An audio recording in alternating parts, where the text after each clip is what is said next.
Jennifer Cordier, je suis responsable coordination de projet et communication pour la CPTS Metz et environ.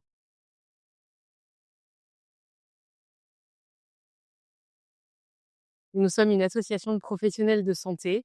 Notre objectif est d'améliorer l'accès aux soins sur le territoire de Metz et environ et aussi d'encourager les professionnels de santé à mieux travailler ensemble, c'est-à-dire qu'on favorise l'exercice coordonné entre professionnels de santé, autant les professionnels de ville que les professionnels en milieu hospitalier.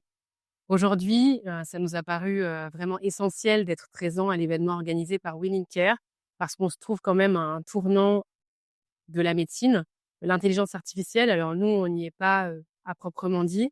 Toutefois, on évolue dans le milieu médical, donc ça nous paraissait essentiel de pouvoir toucher les professionnels de santé avec ce que l'on propose, c'est-à-dire, des groupes de travail, des parcours de soins, des outils pour faciliter, l'exercice, des professions et bien entendu, on compte, intégrer l'intelligence artificielle au cœur de nos pratiques ou en tout cas, on aimerait pouvoir intégrer l'intelligence artificielle au cœur des parcours de soins qu'on propose avec les professionnels, de santé libéraux et hospitaliers.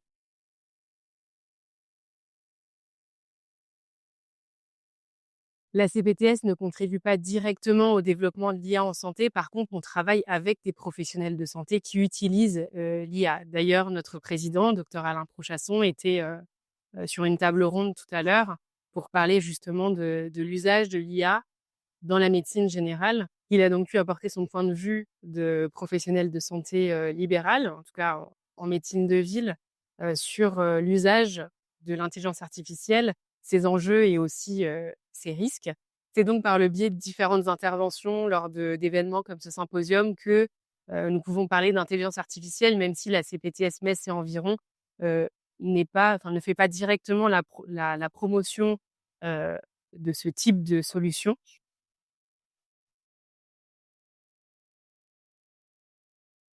En tant que CPTS, l'un de nos objectifs est d'accompagner les professionnels de santé dans leur quotidien ou dans le développement de maisons de santé ou d'équipes de soins primaires.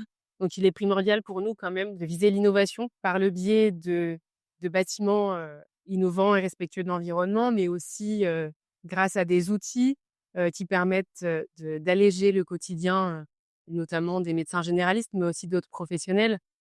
Comme il a été dit, l'idée, c'est vraiment que le médecin puisse se dégager du temps de travail pour favoriser plus de temps avec son patient. À la CPTS, on utilise certains outils comme Connect Santé pour la téléexpertise, la téléconsultation et aussi la téléconsultation assistée et Entracte pour tout ce qui est adressage, entre pairs, c'est-à-dire trouver un professionnel de santé sur le périmètre d'habitation du patient.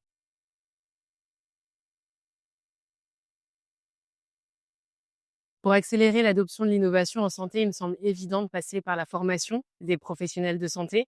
D'ailleurs, la CPTS met en place pas mal de formations sur différents domaines d'expertise et je pense que d'ici quelques temps, on intégrera le numérique et pourquoi pas l'intelligence artificielle.